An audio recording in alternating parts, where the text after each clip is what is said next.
Less than a decade after the guns have gone silent over the Korean peninsula, a new era of the Cold War begins.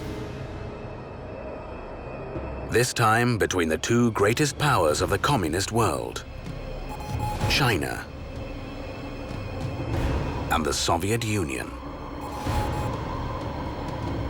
Frustrated by an unequal relationship is China's supreme leader, Mao Zedong.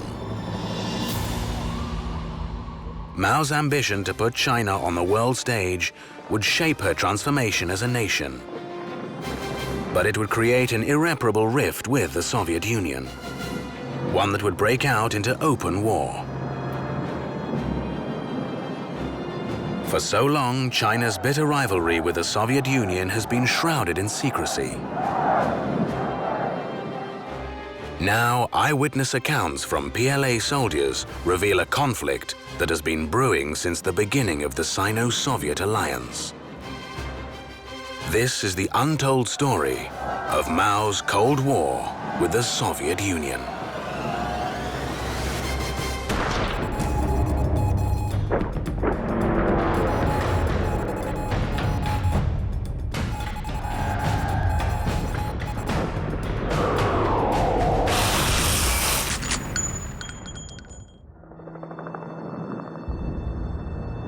March 1969. On a tiny island in the Ussuri River between China and the Soviet Union, war has broken out.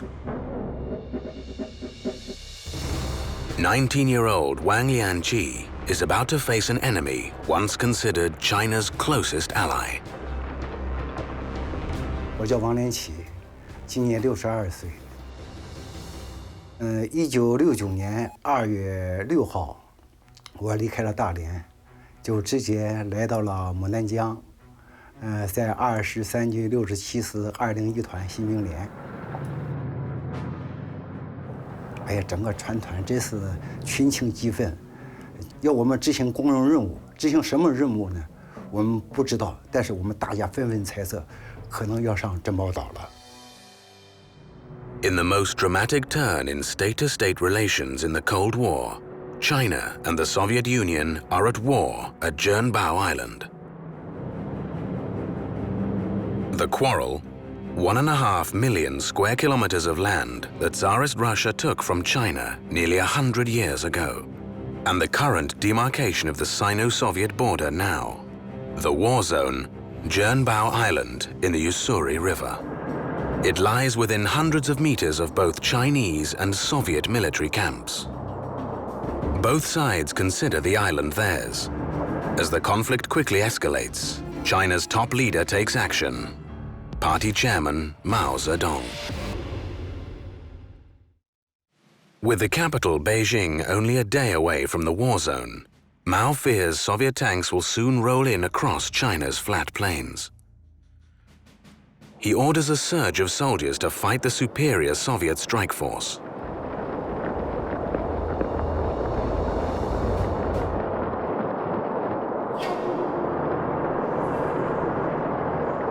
Barely 1 month after his enlistment, Wang is sent to the front line on Zhenbao. 当时我们心情是非常的激动和高兴。当时我记得老船长当时是泪流满面，说自从我们建团以来，主席亲自对我们团进行批示，这是头一次，这是对我们最大的信任、最大的鼓舞。但是呢，有一条，对战争的残酷性，对估计，还是非常幼稚的。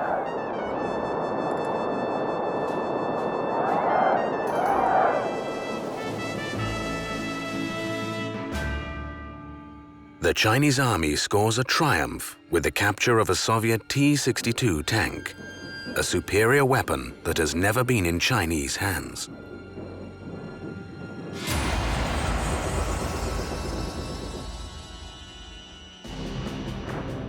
The prize would fuel Mao's drive to build a modern army, enabling engineers to design China's very own battle tanks within years.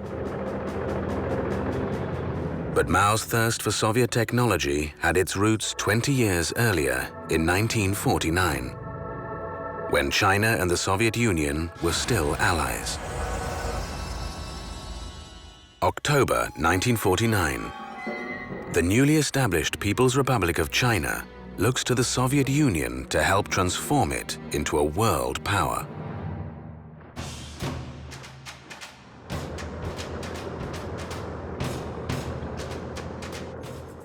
In 1949, when PRC was founded, China was extremely weak, very poor, and the Soviet Union was in a much better shape in terms of industrial development, economic development, military capability, and political influence in the world.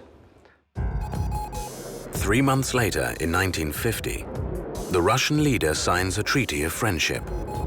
Secretary General Joseph Stalin.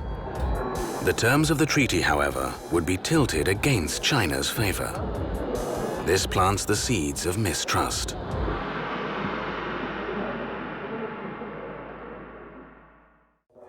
Almost all of the Soviets' loans under the treaty would be for the purchase of Soviet arms. In addition, the treaty gives the Soviets exclusive access to Xinjiang's and Manchuria's economies. Mao finds China caught in an unequal relationship. So from the beginning of the establishment of the PRC, Stalin is making the point that you're the junior partner, emphasize junior. And Mao is immediately beginning to calculate the potential repercussions of this. And he's conflicted there. I mean, on the one hand, yes, I need what the Soviets can provide, and I genuinely admire Stalin. On the other hand, you can't treat us like this. We're China, and we may have been down, but we're not going to be soon.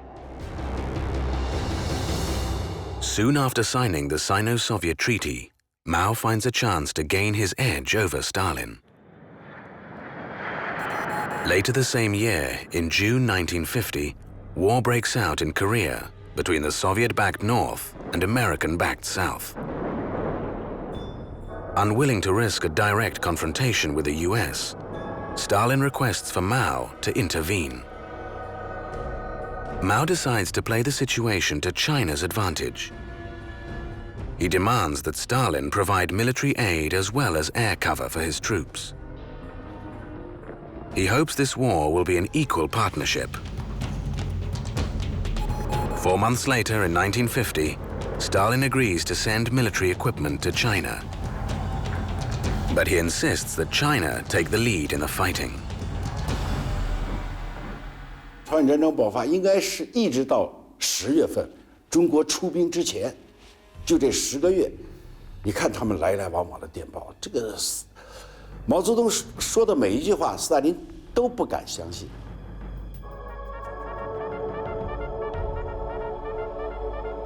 直到毛泽东决定中国出兵，单独和美国作战。这个斯大林呢，他不知道中国是真的是假的，哎，他说你先去，啊，你打2个月，2个半月我再上。就在这种情况下，毛咬着牙，行，我先去。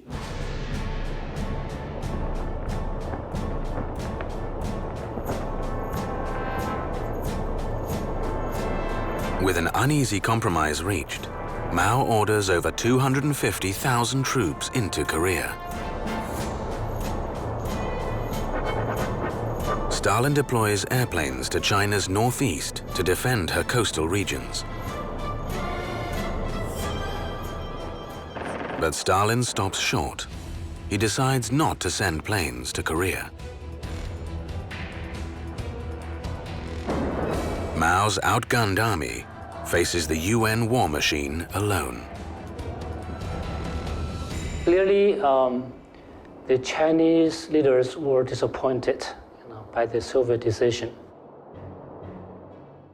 And it was one of the arguments that Mao expressed later on with the Soviet leaders, that Moscow simply betrayed China. As a stalemate sets in over Korea, Mao pressures Stalin for aid to develop China's own military capabilities. Stalin agrees to send more ammunition, but holds off on the transfer of military technology. Stalin and Mao's rivalry hits a deadlock, but events would soon take an unexpected turn.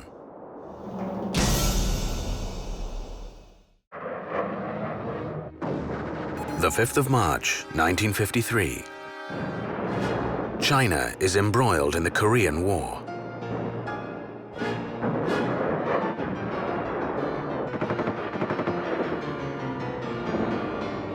But a shocking event turns the course of the war.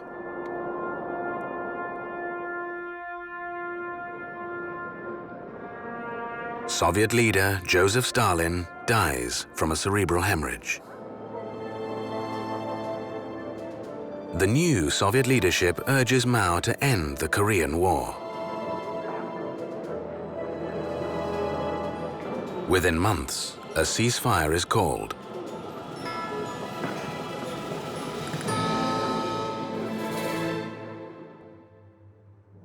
But the experience of the Korean War casts a shadow over Sino-Soviet relations. The Soviets' failure to deliver many of its promises of military support during the war convinces Mao that China has to become self-sufficient. Later that year, Mao unleashes a 5-year plan to increase China's industrial output. He is determined to transform China into a power no one, not even the Soviet Union, can afford to ignore. Now, Stalin was gone.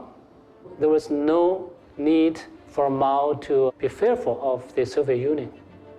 And it sort of really lifted the cover of many other factors.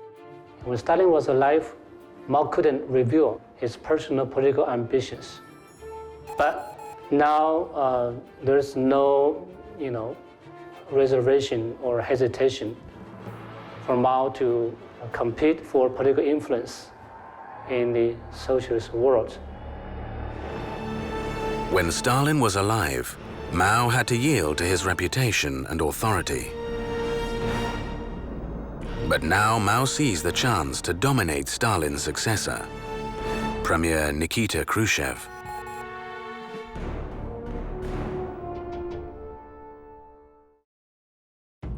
One year later, in 1954, Khrushchev visits Beijing for the 5th anniversary of the People's Republic of China. He offers many gifts to the young nation, including loans that Mao is hungry for. Khrushchev even agrees to return Soviet bases in Port Arthur to China, a major sticking point of the Sino-Soviet relations since 1950.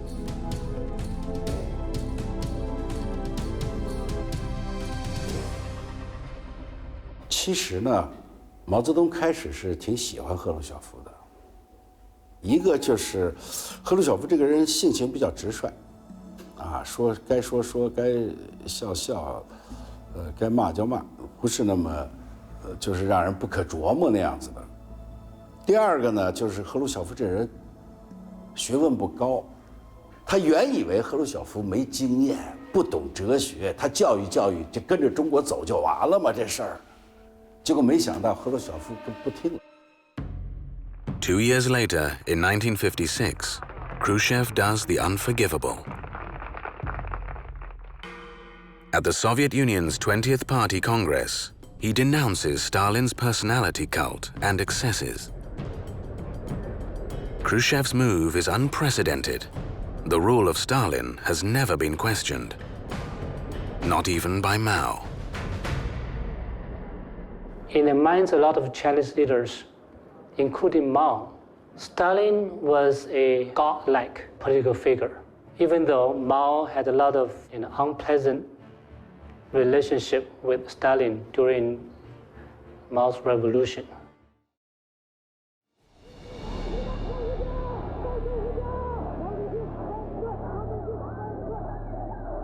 Mao himself, as we know, became Stalin in China. He enjoyed personality cult, absolute control, and political power. Now, in 1956-57, when Khrushchev said Stalin was wrong, Mao could not accept. So Mao began to criticize Khrushchev, call him revisionist, new Russian imperialist leader, betraying the communist movement.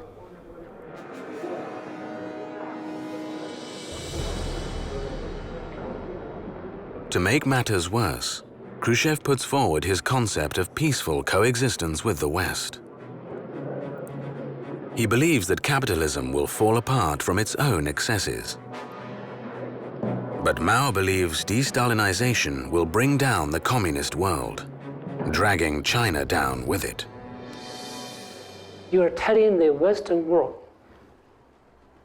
that the communist system had flaws. Before that, in the Cold War between the West and the East, there was contention, there was rivalry for the merits of political system.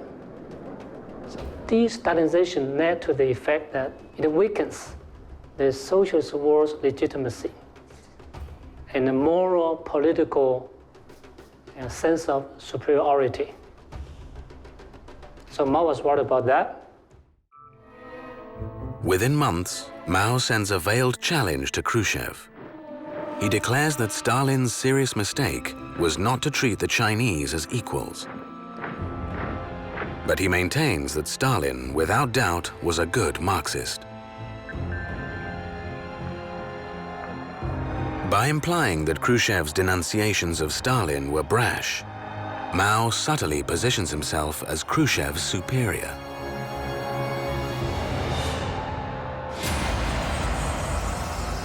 But Mao's ambitions would soon result in serious consequences for China.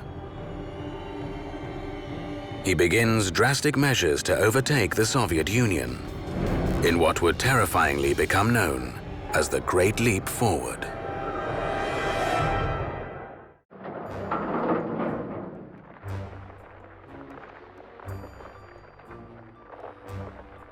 In 1958, Mao unleashes the Great Leap Forward, an ambitious project to transform China into a modern state through rapid industrialization. It's fueled by a drive to rid China of its dependency on the Soviet Union. A Soviet Union that Mao thinks is distancing itself too far from its communist roots.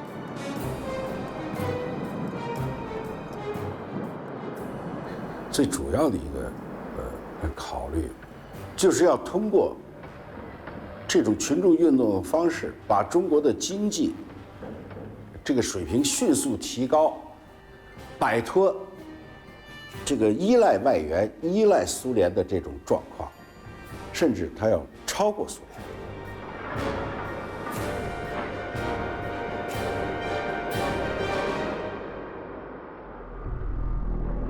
But with masses of labor diverted to steel production, there aren't enough people to farm the land.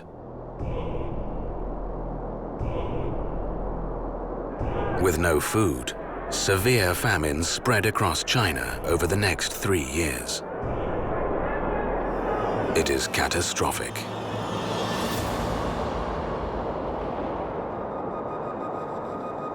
A combination of famine and overwork kill 38 million people. A death toll unprecedented in history.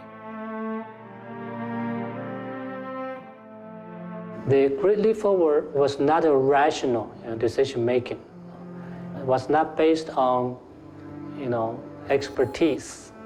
It was simply a political decision and very emotional sort of decision-making. Instead of claiming responsibility, Mao officially names the period the 3 years of natural disasters and blames the famine on unfair Soviet policies. The perception of the Soviet blame for the famine still lives on today. Veteran Gao Xingchun grew up during the Great Leap Forward. 不知道你知道3年自然灾害不？卡脖子要我们还债，这一切我们都经历了。我小的时候呢，苹果捞不着吃啊。我们大连地区是出水果的呀，却吃不到苹果，而且呢，只过年过节能吃到。听说大部分的水果都要还债了，还给苏联，还债了。我们粮食供应是供应不上来的，哎。 When Khrushchev hears of the devastation, he openly challenges Mao. Khrushchev and other Soviet leaders, they thought Mao was crazy. It's completely unrealistic, completely utopian. So you are destroying your own society and the country. So Mao was very angry when he came to know those kind of Soviet perspective of his approach to communism. 1 year later, in 1960, Mao bites back at the Romanian Party Congress. In front of the communist world, Mao denounces Khrushchev as a revisionist. Khrushchev retaliates by withdrawing all Soviet experts and aid from China. The Sino-Soviet fallout is now in the open. 2 years later, in 1962, the ideological rift worsens. A crisis in Cuba involving the Soviets erupts. The Soviets have been secretly building nuclear missile bases in Cuba. The US responds with a naval blockade of the island. The crisis quickly escalates, throwing the world to the brink of nuclear war.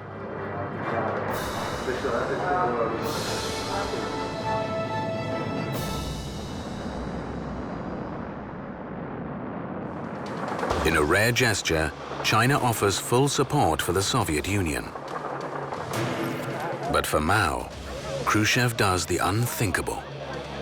He reaches a compromise with US President John F. Kennedy and agrees to dismantle missile bases in Cuba. 苏联希望中国在古巴导弹危机上支持他一把，因为中国是个大国，是吧？他那种这个道义上的。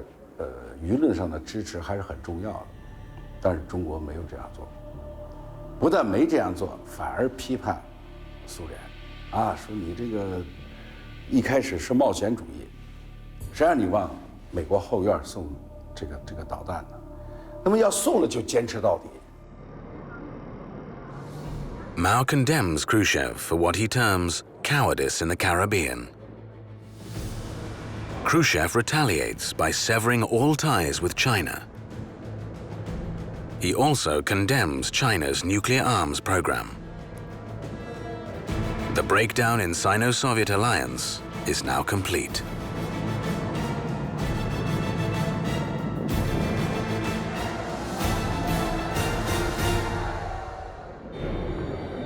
Two years later, in 1964, the Sino-Soviet split takes an unexpected twist.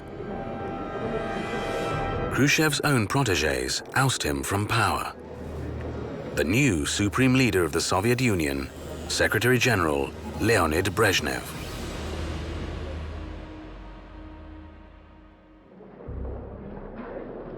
Mao sends a delegation to Moscow in 1965 in the hope of reviving the Sino-Soviet alliance. But the Chinese delegation get a rude shock at the Soviet reception. 马林诺夫斯基他是个国防部长，原来苏联远东军的司令。这个小子就喝多了，他跟贺龙说：“中苏关系本来是很好的，我们就像亲兄弟一样。后来就是毛泽东跟赫鲁晓夫他们两个人不对付，他们俩人搞不来。说现在我们已经把赫鲁晓夫干掉了，你们回去把毛泽东干掉不就完了吗？咱们两国就和好了。” When the incident reaches Mao's ears, he decides there can be no reconciliation. But all is not lost for Mao. He plans on turning this incident to his favor. Using the excuse that the Soviets are attempting to sow discord in China, Mao makes a deadly move.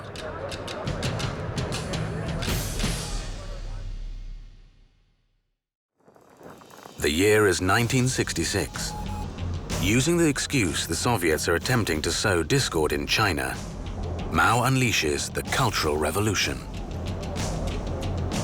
It's a terrifying campaign to purge his enemies at all levels of society. Mao begins targeting the top ranks of the Communist Party and the People's Liberation Army. He denounces his enemies as Soviet revisionists. Veteran Gao Xingchen bears witness to the turmoil. 部队呢，这个受到冲击了，文化大革命受到造反派的一些冲击。咱们大连地区也可能呢，别的地区都有啊，军队受到了冲击。那时候还抢枪啊，到部队来抢枪，造反派啊，哎，要保护好武器。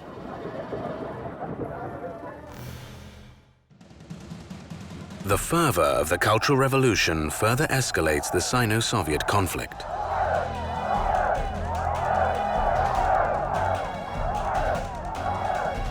It brings all of China's misgivings over its unfair relationship with the Soviets to crisis point.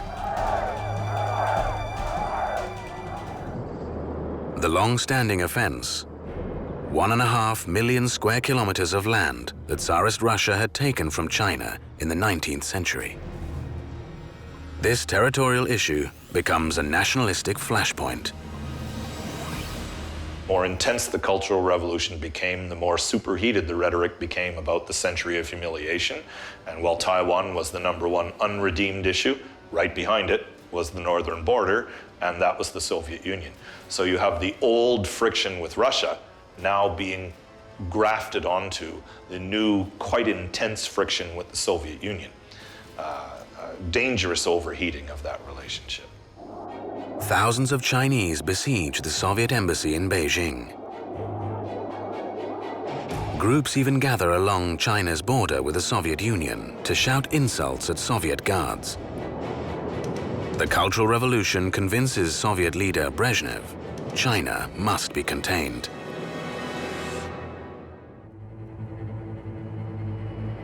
Brezhnev deploys 1 million troops to the country's shared borders. China retaliates by doing the same. It is the most dramatic turn in state-to-state relations in the Cold War. Professor Li Xiaobin served in the army during the time. He remembers the sudden hostility. We had morning drills, practice. We used the Americans as our shooting target. We paint the target as a Nixon, big nose, blue eyes, because we were told Americans coming. We need to prepare the war against America. All of a sudden, we don't know why, we were told Americans not coming, but the Russians will. So we had to change the shooting target, not Nixon, but Brezhnev, Russians coming. So we began to prepare war against the Soviet Union. With increased patrols on both sides, conflicts break out. These are the archives Chinese officials release. They show Soviet troops harassing Chinese guards at the border.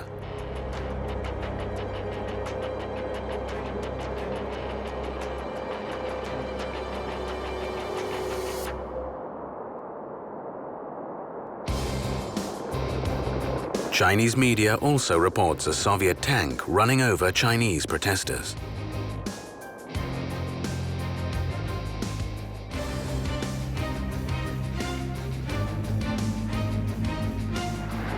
Chinese fishermen are also harassed.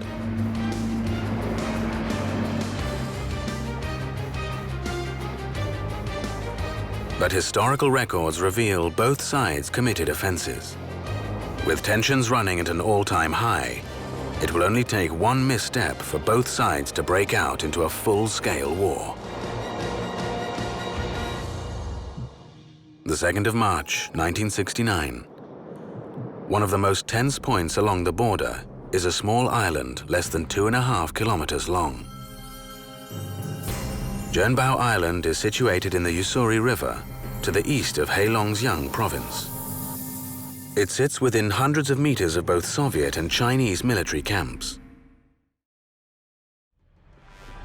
Western and Soviet scholars say that under Mao's explicit orders, Chinese soldiers ambush Soviet border guards here.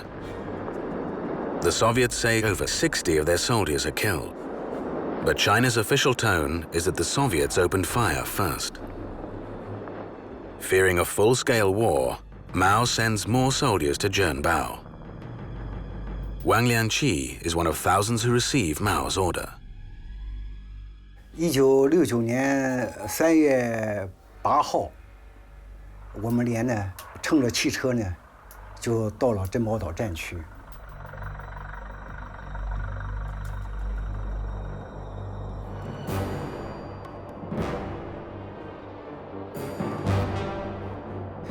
在这个时候，对我们最大的威胁是什么？是一种严寒。而白天，我们有观察哨在山上，进行观测，但是到了晚间，我们就要偷偷地摸到，苏军库里比亚克以内哨所的底下，鼻子底下进行侦查。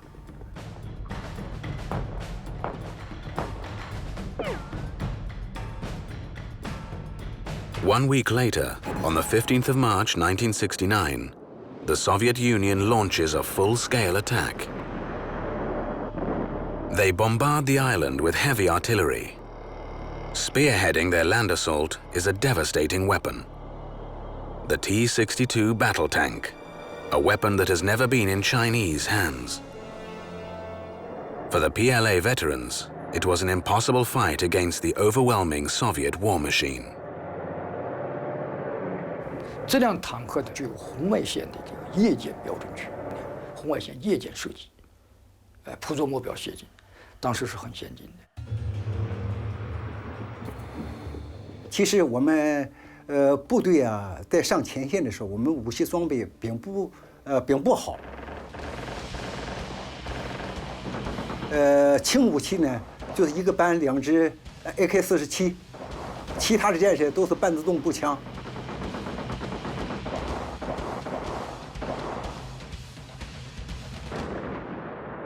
但炮火最激烈的一天呢，是4月11号。开始我们不知道怎么回事，整整打了一宿。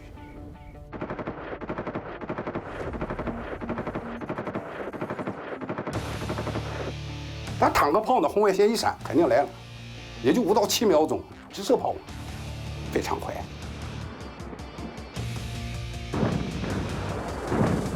但有点确实在前面爆炸的时候，有的时候就撒一嘴啊，嘴里面全是那个连血、带冰、带土，经常是那样的。 But in a huge moral victory, the Chinese army managed to capture one Soviet T-62 tank. They're ordered to protect it at all cost. But the Soviets launch an all-out attack to recapture their tank, resulting in devastating consequences.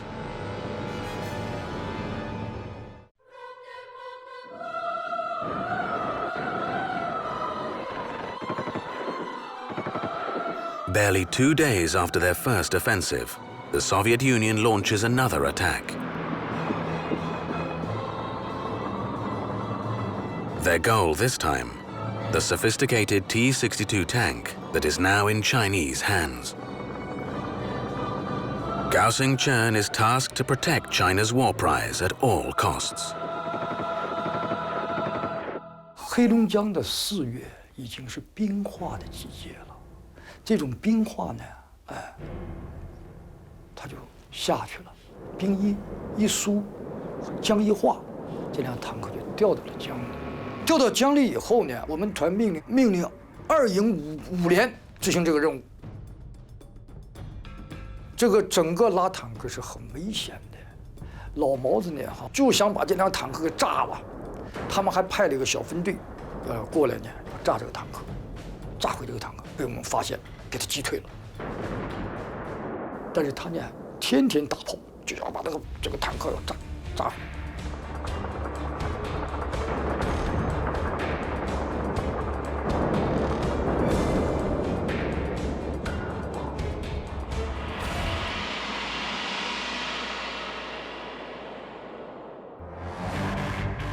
The The Soviets failed to recapture the tank, but their missiles hit other targets with devastating results. More than 800 Chinese are killed as the Soviets relentlessly bombard Zhenbao for months. Their missiles even reached 20 kilometers into China as the Soviets try to wrestle Zhenbao from Chinese control. For veteran Wang Lianqi, the front line remains fraught with danger. 3月15号、3月17号，两场重大的战斗结束之后呢，其实它的战争状态并没有结束。我们连队在1969年5月份就全面接手了珍宝岛。所以珍宝岛的整个防御全部由我们连进行防御。这时候呢，苏军呢，对我珍宝岛每天的炮击和射击都没有停止，啊，隔三差五啊，就进行打炮，每天都进行射击。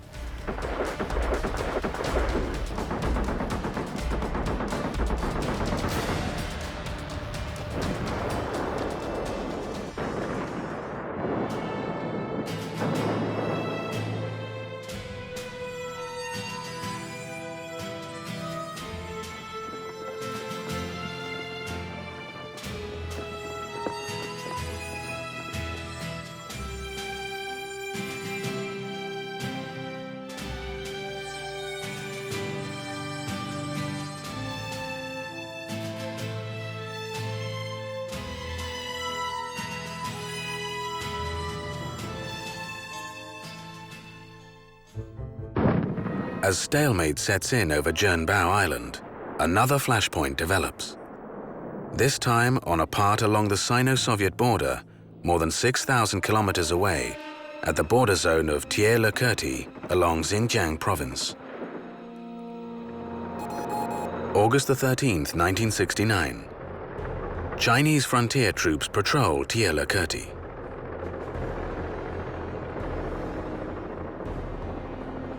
A Soviet task force responds with deadly force. They kill the entire patrol and occupy the Chinese border zone.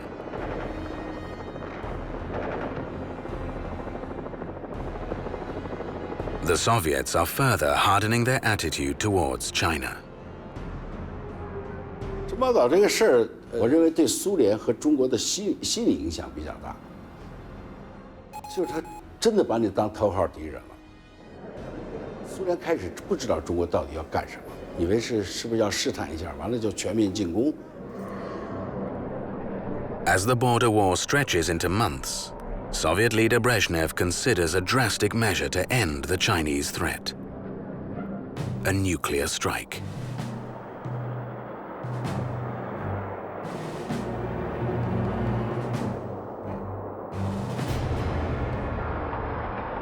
The threat of nuclear war now hangs heavily over China. The Soviets' nuclear capability far exceeds China's. In Beijing, Mao orders the construction of an underground bunker city against a nuclear fallout. Professor Shen is a 19-year-old soldier in the army at the time. He remembers the tension in Beijing. 珍宝岛战争发生以后，中国的确是这个全国动员，做这个防止核战争的准备。当时我们在部队的时候，也都是挖那个，每个人都挖一个洞，叫猫耳洞，说一打那边一打你就钻进去就没事儿。这个城市里头都是挖这个地洞啊。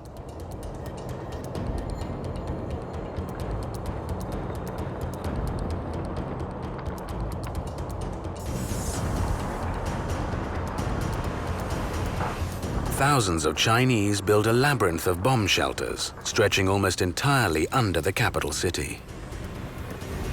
China's Cold War with the Soviet Union now reaches crisis point.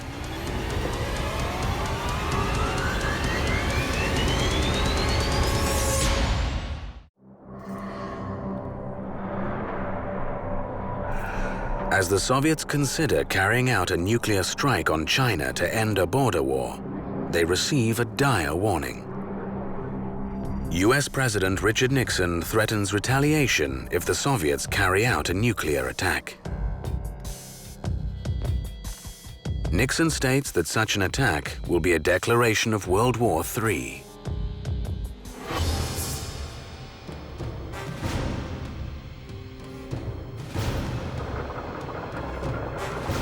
His hardline approach dashes Moscow's plans for a decisive strike against China. More importantly, it changes the game entirely, bringing the Cold War into a new era.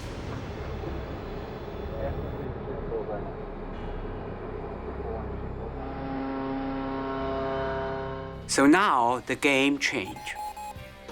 The game of the Cold War changed from a two poles, a bipolar system, to a triangle system. Now Nixon introduced new player, China, to the Cold War.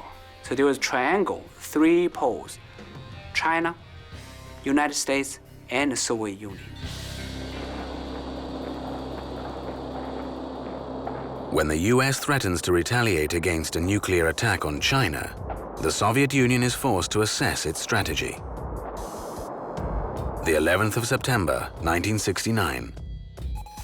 Soviet Prime Minister Alexei Kosygin meets his Chinese counterpart, Zhou Enlai, to defuse the conflict. With the frosty relations, the two meet only at Beijing airport. They agree to begin border negotiations. By the next year, hostilities cease along the Sino-Soviet border due to the negotiations. But it would take nearly 20 years before both sides find a settlement to the border issue.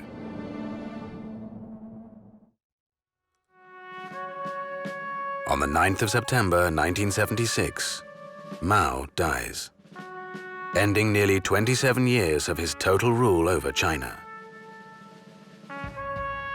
A huge shift in relations occurs inside and outside China.